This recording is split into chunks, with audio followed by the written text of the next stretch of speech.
ইসরাফিল আলাইহিসসালাম প্রথমবারের মতো একটা দীর্ঘ গভীর শ্বাস নিলেন। তারপর ঠোঁট ছুঁয়ে দিলেন শিঙায়। অতল গহ্বর থেকে উঠে এলো শিঙার শব্দ, ভয়াবহ হাড় কাঁপানো শব্দ। প্রথমে তাতে কেঁপে উঠল মক্কা আল মুকাররামা, তারপর সেই ঢেউ ছড়িয়ে পড়ল মদিনা আল মুনাওয়ারাতে, আবৃত করল মসজিদে নববীর প্রতিটি ইট, প্রতিটি স্তম্ভ।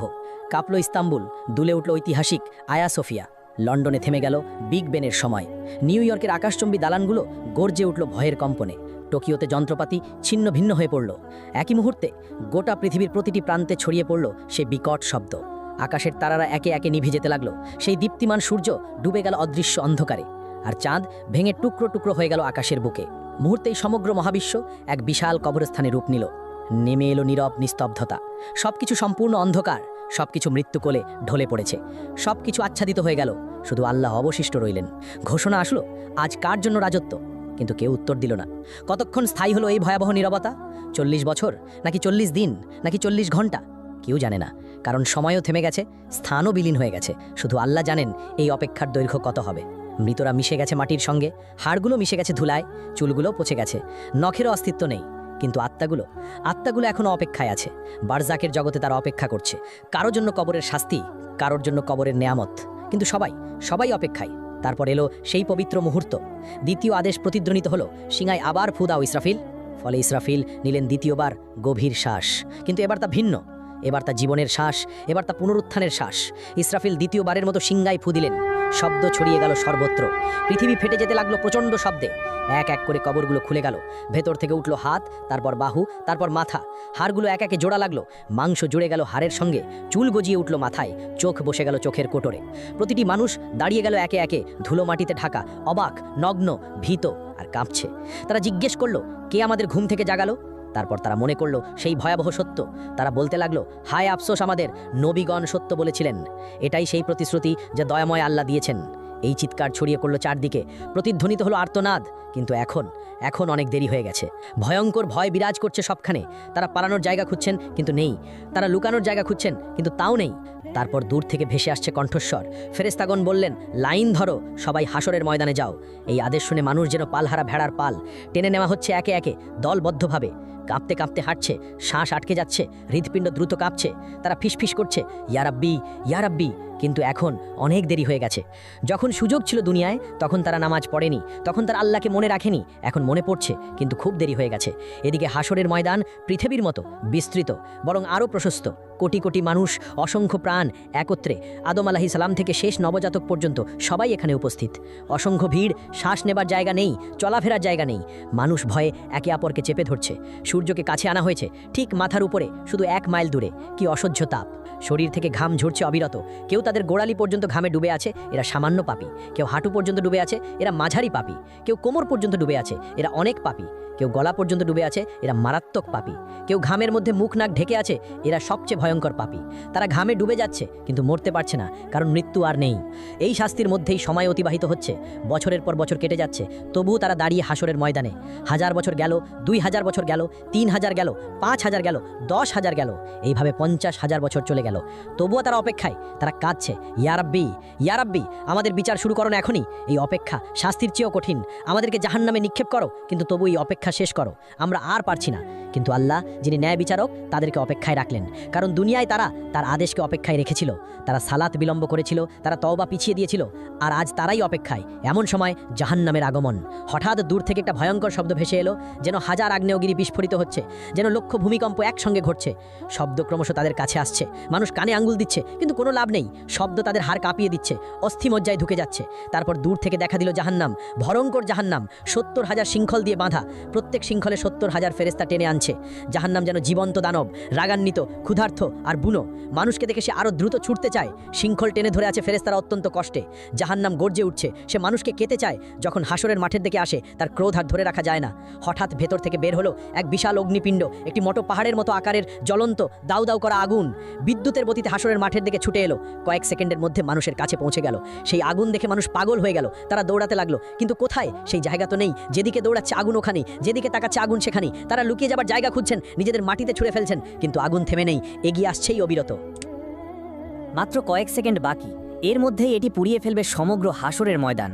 কোটি কোটি মানুষ ছাই হয়ে যাবে। কিন্তু সেই শেষ মুহূর্তে আসমান থেকে নূরের ঝলক নিয়ে আসবেন জিব্রাইল আলাইহিস সালাম। তার হাতে একটি ছোট পাত্র, ভেতরে স্বচ্ছ এক তরল পানি। তিনি সেই তরল ঢেলে দিলেন সেই বিশাল অগ্নিখণ্ডের ওপর। সঙ্গে সঙ্গে উঠল ঘন বাষ্প। আগুন তাৎক্ষণিক নিভে গেল, ফলে বরফ শীতল এক পাথরে পরিণত হলো। কোটি কোটি মানুষ একই মুহূর্তে গভীর শ্বাস নিল, যেন তারা বেঁচে গেল। কিন্তু এটি শেষ রক্ষে ছিল না। মানুষ হতবাক হয়ে জিজ্ঞেস করল, ওটা কি তরল পানি ছিল? কিভাবে এত ভীতিকর আগুন নিভে গেল? তখন জিবরাইল আলাইহিসসালাম বললেন, ওটা ছিল তোমাদের চোখের জল। দুনিয়ায় যে চোখের জল তোমরা ফেলেছিলে, রাতের বেলায় সালাতে কাঁদতে কাঁদতে, আল্লাহর ভয়ে, তার ভালোবাসায়, নিজের গুনাহের অনুশোচনায়, কুরআন পড়তে গিয়ে, আজান শুনতে গিয়ে, মায়ের বাবার জন্য দোয়া করতে গিয়ে, এটা সেই পবিত্র অশ্রু। এগুলোই এই আগুন নিভিয়েছে, তোমাদেরকে রক্ষা করেছে, কিন্তু তা কেবল অল্প সময়ের জন্য। তখন মুমিনরা আনন্দে কেঁদে বলল, আলহামদুলিল্লাহ, আলহামদুলিল্লাহ। আর কাফেররা ভয়ে কাঁপবে আরও বেশি, কারণ তাদের কোনো অশ্রু নেই, ফলে তাদের রক্ষাকারীও নেই। অতপর হিসাবের সময় এসে গেল। নাম ধরে ডাকা হচ্ছে একে একে। যার নাম ডাকা হয় সে কাঁপতে কাঁপতে আল্লাহর সামনে আসে। ভয়ে হৃৎপিণ্ড ফেটে যাওয়ার মতো অবস্থা, শ্বাস বন্ধ হয়ে আসে। মহান আল্লাহ তার হাতে দেন হিসাবের বই। এটাই জীবনের চূড়ান্ত সিদ্ধান্ত। যে সৎকর্ম করেছে তার বই ডান হাতে দেওয়া হয়। সে আনন্দে বলে ওঠে, নাও পড়ো আমার হিসাব, আমি নিশ্চিত ছিলাম আমাকে হিসেব দিতে হবে। আর যে মন্দ কর্ম করেছে তার বই দেওয়া হয় বাম হাতে, পেছন দিক থেকে। সে উন্মাদ হয়ে চিৎকার করে ওঠে, হায় আফসুস, যদি আমাকে বইটা না দেওয়া হতো, যদি আমি আমার হিসেব না জানতাম। তখন মানুষ ভয়ে হতাশায় মিথ্যা বলল, ইয়া রব, আমি কিছুই করি নাই, ইয়া রব, আমি জানতাম না, ইয়া রব, আমি নির্দোষ, ইয়া রব, এটা আমার ছিল না, আমি খেয়াল করিনি। তখন আল্লাহ বললেন, মিথ্যা বলো না, তোমরা সত্য লুকাতে পারবে না, সবকিছু লেখা আছে, সবকিছু সংরক্ষিত আছে। তখন হঠাৎ মানুষের মুখ সিল করে দেওয়া হলো, কিন্তু মানুষের হাত কথা বলতে শুরু করলো। মুখ নেই, কিন্তু শব্দ আসে, ইয়া রব, এই হাতে সে টাকা চুরি করেছে, ইয়া রব, এই হাতে সে হারামে হাত দিয়েছে, ইয়া রব, এই হাতে সে জুলুম করেছে। পা সাক্ষ্য দিল, ইয়া রব, এই পা দিয়ে সে দৌড়ে গিয়েছে গুনাহের পথে, ইয়া রব, এই পা দিয়ে সে গিয়েছে জুলুমে, ইয়া রব, এই পা দিয়ে সে যায়নি মসজিদে। চোখ জানালো, ইয়া রব, এই চোখ দিয়ে সে হারামের দিকে তাকিয়েছে, ইয়া রব, এই চোখ দিয়ে সে নোংরা ছবি দেখেছে। কান বলে উঠল, ইয়া রব, এই কান দিয়ে সে হারাম শুনেছে, ইয়া রব, এই কান দিয়ে সে গীবত শুনেছে। জিভা বলে উঠল, ইয়া রব, এই জিভা দিয়ে সে মিথ্যা বলেছে, ইয়া রব, এই জিভা দিয়ে সে গীবত করেছে, ইয়া রব, এই জিভা দিয়ে সে গালাগাল করেছে। মানুষ হতবাক হয়ে গেল, নিজের অঙ্গ প্রত্যঙ্গই তাকে ধোঁকা দিচ্ছে। তারা আক্ষেপে নিজেদের চামড়াকে বলল, তোমরা কেন আমাদের বিরুদ্ধে সাক্ষ্য দিলে? তারা উত্তর দিল, আল্লাহ যিনি সবকিছুকে কথা বলান, তিনি আমাদেরও কথা বলালেন। এভাবে সত্য প্রকাশ হয়ে গেল পুরোপুরি। কিছুই আর গোপন থাকলো না। সে আর মিথ্যা বলতে পারল না, সে আর অস্বীকার করতে পারল না, কারণ তার নিজের দেহ সাক্ষ্য দিয়েছে। অতপর প্রত্যেক কাজের ন্যায় বিচার হবে। অতি সামান্য ভালো কাজেরও প্রতিদান পাবে, অতি সামান্য মন্দ কাজেরও শাস্তি পাবে।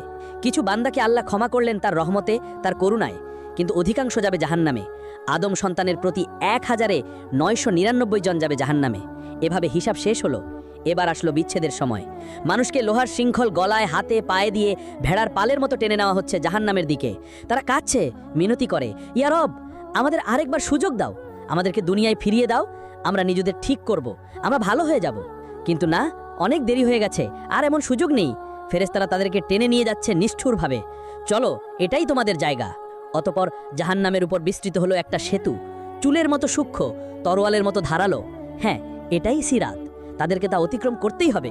কিন্তু কিভাবে? এমন সূক্ষ্ম সেতু পার হওয়া কি সম্ভব? মুমিনরা তাদের নূর নিয়ে যাবে, তাদের জন্য এটি হবে সমতল রাস্তার মতো, তারা সহজেই দৌড়ে পার হয়ে যাবে। কিন্তু মুনাফিকরা আটকে যাবে মাঝপথে, তাদের নূর নিভে যাবে, ফলে তারা অন্ধকারে পড়ে থাকবে। আর কাফেরদের কোনো নূর নেই, তারা এক পাও ফেলতে পারে না, তারা হোঁচট খায়, পড়ে যায়। বেশিরভাগ সিরাত পার হতে পারবে না। তারা হোঁচট খেয়ে জাহান্নামে পড়ে যায়, যেন ৭০ বছর ধরে পড়ছে, পড়ে যাচ্ছে জাহান্নামের গহ্বরে। প্রতিটি পতন এক একটি চিৎকার, লক্ষ চিৎকার, কোটি কোটি চিৎকার। জাহান্নাম হা করে অপেক্ষা করছে ক্ষুধার্ত দানবের মতো। সে গিলে নিচ্ছে পতিতদের একের পর এক, একজন, দুজন, হাজারো, লাখো, কোটি, গিলে যাচ্ছে অবিরাম, কখনো ভরে না। আল্লাহ তখন জিজ্ঞেস করবেন, তুমি কি ভরে গেছো? জাহান্নাম বলল, আরও আছে কি, আমি এখনো ক্ষুধার্ত, আমি এখনো ভরি নাই। অতপর যখন পতিতরা জাহান্নামে প্রবেশ করে, তারা সম্মুখীন হয় এক ভয়ঙ্কর উত্তাপের। এই পৃথিবীর আগুনের তুলনায় ৭০ গুণ বেশি তাপ। তাদের চামড়া সঙ্গে সঙ্গে পুড়ে যায়, তারপর নতুন চামড়া আসে, আবার তা পুড়ে যায়। এভাবে চলছেই আছে। জাহান্নামের আগুন মানুষ ও পাথর দ্বারা জ্বালানি পেল, ফলে এটি অকল্পনীয় উত্তাপে জ্বলে উঠল। ফলে তাদের শুরু হলো তৃষ্ণা, ভয়ঙ্কর তৃষ্ণা। তারা পানি চাইবে, দেওয়া হবে, কিন্তু কেমন পানি? তাদের দেওয়া হবে ফুটন্ত পানি, যা তাদের অন্ত্র ছিঁড়ে ফেলবে। তাদের দেওয়া হবে পুজ পানি পান করতে, তারা তা গিলতে চাইবে, কিন্তু পারবে না। প্রতিটি দিক থেকে মৃত্যু তাদের কাছে আসবে, কিন্তু তারা মরবে না। তারা খাদ্য চাইবে, দেওয়া হবে, কিন্তু কেমন খাদ্য? তাদের খাদ্য হবে কেবল কাঁটাযুক্ত উদ্ভিদ। এটি এমন এক জাক্কুম বৃক্ষ যা জাহান্নামের তলদেশ থেকে জন্মায়। এর ফল শয়তানের মাথার মতো, প্রতিটি গ্রাসে আরাম নয় বরং ব্যথা আসে।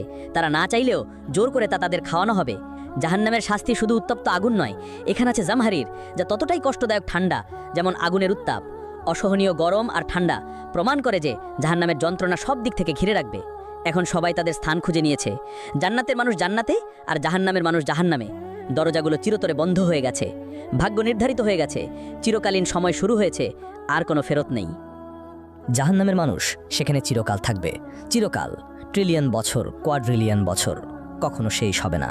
জাহান্নামের 7টি দরজা রয়েছে, অর্থাৎ 7টি আলাদা স্তর, 7টি আলাদা দরজা, 7টি শাস্তি। 7টি দরজা পাহাড়ের মতো বিশাল, একটির নিচে আরেকটি স্তূপ হয়ে আছে গভীরতর দিকে। ওই দরজাগুলোর আড়াল থেকে এক আলো জ্বলে ওঠে যার হৃদয়ে ভয়ের সঞ্চার করে। এই দরজার প্রহরীর সামনেই থাকবে চোপ বজ্রের মতো, চেহারা কঠোরতায় খোদাই করা। জাহান্নাম সৃষ্টির দিন থেকে সে কখনো হাসেনি, অটল, নির্মম, প্রহরায় অবিচল। প্রতিটি দরজা ভিন্ন পাপীদের জন্য, প্রতিটি স্তরে আলাদা শাস্তি, কেউ হালকা, কেউ ভয়ঙ্কর। লোকেরা জাহান্নামের দারোয়ান মালিককে ডাকবে, হে মালিক, তোমার রবকে ডাকো, আমাদের জীবন শেষ করে দিক।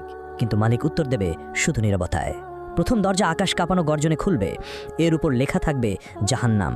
এই স্থান মুসলিমদের জন্য যারা ঈমান এনেছিল কিন্তু গাফেল ছিল, ঈমানদার যারা সালাত ছেড়েছিল, যারা বলতো পরে পড়ব, যারা মিথ্যাকে অভ্যাস বানিয়েছিল, যারা মানুষকে কষ্ট দিয়েছে, অন্যায় করেছে, মানুষের হক মেরেছে, যারা বলেছে আল্লাহ তো ক্ষমা করে দেবেন কিন্তু তাওবা করেনি। তারা যখন প্রবেশ করবে তখন তারা কেঁপে উঠবে, আমরা কি ঈমানদার ছিলাম না? আমরা কি শাহাদা বলিনি? হ্যাঁ বলেছিল, কিন্তু এর দায়িত্ব পালন করেনি। এখানকার শাস্তি অস্থায়ী, যতদিন তাদের গুনাহ থাকবে ততদিন শাস্তি চলবে, তারপর তারা জান্নাতে যাবে। কিন্তু ততদিন পর্যন্ত প্রতিটি ছেড়ে দেওয়া সালাত সমান একটি আগুন, প্রতিটি মিথ্যা একটি শিখা, প্রতিটি গুনাহ একটি যন্ত্রণা। আর দ্বিতীয় দরজা খুলবে এক বুনো চিৎকারে, তার নাম লাজা, অর্থাৎ এমন শিখা যা গ্রাস করে। এই আগুন জীবন্ত, এটি যেন বুদ্ধি রাখে, শিকার খোঁজে। এটি খুঁজে নেয় তাদেরকে যারা ইসলামকে উপহাস করেছে, যারা কোরআনের আয়াত শুনে হেসেছে, যারা আজান শুনে উপেক্ষা করেছে, যারা মুসলমানদের নিয়ে ঠাট্টা করেছে। লাজা তাদেরকে আক্রমণ করবে, সাপের মতো লাফিয়ে পড়ে, সিংহের মতো মাংস ছিঁড়ে ফেলবে, হাড় ভাঙবে, আবার তা জুড়ে দিবে। কারণ এখানে ব্যথা এক অন্তহীন চক্র। আর তৃতীয় দরজা সাকার গভীর নীরবতায় খুলবে। সাকার হলো আগুন যা ধ্বংস করে। এখানে শাস্তি তাদের জন্য যারা ক্ষুধার্তকে দেখে বলেছে আমার সমস্যা নয়, যারা ইয়াতিমকে জেনেও ফিরেছে, যারা গরিবকে উপেক্ষা করেছে, যারা সাহায্য প্রার্থীকে ফেলে গেছে, যারা শুধু আরামে মগ্ন থেকেছে। তাদেরকে জিজ্ঞেস করা হবে তোমাদেরকে এই সাকারে কী সে এনেছে? তারা উত্তর দেবে আমরা নামাজ পড়তাম না, আমরা গরিবকে খাবার দিতাম না। এখন তারা ক্ষুধার্ত, কেউ খাবার দেয় না, তৃষ্ণার্থ, কেউ পানি দেয় না। যন্ত্রণা ফিরিয়ে আনে তাদের সেই দুনিয়ার নিষ্ঠুরতা। আর চতুর্থ দরজা হুতামা খুলবে এক ধাতব শব্দে। হুতামা এমন আগুন যার হৃদয় চূর্ণ করে। এখানে সোনা রূপাও আছে, কিন্তু কি ধরনের সোনা রূপা? সেখানে আছে আগুনে গলিত জ্বলন্ত সোনা রূপা। যেসব ধনীরা ধন গণনা করত বারবার, যারা বলতো আর একটু চাই, যারা গরিবকে বিদ্রুপ করেছে, সম্পদকে উপাসনা করেছে, তাদের শাস্তি এখানেই হবে। তাদের সোনা হবে গলায় শৃঙ্খল, রূপা হবে ইলোহার চাবুক। হুতামা শুধু শরীর পোড়ায় না, এটি হৃদয়কে আক্রমণ করে, লোভী হৃদয়কে, স্বার্থপর হৃদয়কে বারবার গলিয়ে আবার তৈরি করে, আবার গলিয়ে দেয় এক অন্তহীন যন্ত্রণা। আর পঞ্চম দরজা জাহিম খুলবে এক ক্রুদ্ধ গর্জনে। জাহিম হচ্ছে দাও দাও শিখার ভাটি। এখানে শাস্তি তাদের যারা অহংকারী, যারা দুর্বলদের উপর অত্যাচার করেছে, এমন শাসক যারা প্রজাদের জুলুম করেছে, এমন মালিক যারা শ্রমিকদের কষ্ট দিয়েছে, এমন স্বামী যারা স্ত্রীকে মেরেছে, এমন পিতা যারা সন্তানদের কষ্ট দিয়েছে, যারা মনে করেছে তাদের সিংহাসন আল্লাহর আরশের চেয়ে বড়। আর ষষ্ঠ দরজা সাইর খুলবে যুদ্ধের আর্তনাদে। সাইর হলো রাগান্বিত আগুন, যারা নবীদের সাথে শত্রুতা করেছে, যারা রক্তপাতের স্থপতি, যারা শান্তি নষ্ট করেছে। এক কথায় প্ররোচনাকারী, যুদ্ধবাজ, হত্যাকারীরা এখানেই থাকবে। এখানে প্রতিটি হাড় চিৎকার করবে, প্রতিটি শ্বাস কাঁচ গিলার মতো ব্যথা দিবে। তাদের অত্যাচারিতদের চিৎকার তাদের চারপাশে প্রতিধ্বনিত হবে। আর সপ্তম দরজা হাবিয়া খুলবে এক গভীর ক্রন্দনে। আল হাবিয়া অর্থ অন্তহীন অতল খাদ, সবচেয়ে গভীর অন্ধকার স্থান। এখানে প্রবেশ করবে মুনাফিকরা। এরা সবচেয়ে বিপজ্জনক পাপী, যারা জিহ্বায় বলেছে লা ইলাহা ইল্লাল্লাহ কিন্তু হৃদয়ে বিশ্বাস করেনি, যারা হৃদয় বিশ্বাসঘাতকতা করে, যারা ইমানের মুখোশ পরে কিন্তু জীবনে ফাঁকা, যারা দ্বিমুখী আচরণ করে, যারা মুসলমানদের বিরুদ্ধে ষড়যন্ত্র করে, যারা প্রতারণা করে, যারা আনন্দ করে, ভাবে তারা পৃথিবী শাসন করছে, সেই মুনাফিকরা এখানেই থাকবে। এই হাবিয়াতে রয়েছে বিশেষ শাস্তি। সেখানে মুখোশ চিরতরে ছিঁড়ে ফেলা হবে, মিথ্যা উন্মোচিত হবে, সত্যিকারের মুখ প্রকাশিত হবে। এমনকি আগুনও কেঁপে উঠবে, কারণ মুনাফিকি হলো সবচেয়ে বিষাক্ত মিথ্যা, সবচেয়ে প্রাণঘাতী রোগ, সবচেয়ে বড় বিশ্বাসঘাতকতা। যারা এই হাবিয়াতে নিক্ষিপ্ত হবে তারা পড়তে থাকবে চিরকাল, কখনোই তলানিতে পৌঁছাতে পারবে না, কারণ মুনাফিকের কোনো শেষ নেই। প্রিয় বন্ধু, আপনি এই পর্যন্ত ভিডিওটি দেখেছেন, এই ভীতিকর দৃশ্যগুলো দেখেছেন, এই ভয়াবহ শাস্তিগুলো শুনেছেন। এখন সিদ্ধান্ত নেওয়ার সময়, আপনি কোন দলে থাকতে চান, জান্নাতে নাকি জাহান্নামে? এটা আপনার হাতে, এটা আপনার সিদ্ধান্ত। আপনার এখনো সময় আছে, আপনি এখনো শ্বাস নিচ্ছেন, আপনার এখনো সুযোগ আছে, আপনার হৃদয় এখনো ধুকপুক করছে, আপনার আত্মা এখনো জীবিত, তাওবার দরজা এখনো খোলা। কিন্তু কতদিন পর্যন্ত? আজ রাত পর্যন্ত, নাকি আগামীকাল পর্যন্ত, নাকি পরের সপ্তাহ পর্যন্ত? কেউ জানে না, শুধু আল্লাহ জানেন। সিংহে যে কোনো মুহূর্তে ফু দেওয়া যেতে পারে, যে কোনো শ্বাসে, যে কোনো সেকেন্ডে। ইসরাফিল অপেক্ষা করছে আল্লাহর আদেশের জন্য। আর আপনি এখনো গাফেল, এখনো খেলায় মেতে আছেন, এখনো বলছেন পরে করব, পরে সালাত পড়ব, পরে তাওবা করব, পরে নিজেকে ঠিক করব। কিন্তু সেই পরে যদি আর কখনো না আসে, যদি আজ রাতই হয় আপনার শেষ রাত, আপনি কি প্রস্তুত? সত্যি কি প্রস্তুত? এই ভিডিওটি শেয়ার করুন, আপনার প্রিয়জনদের সাথে শেয়ার করুন, কারণ জাহান্নাম বাস্তব। এখানে বলা প্রতিটি কথাই সত্য, সবই পবিত্র কুরআনে লেখা আছে।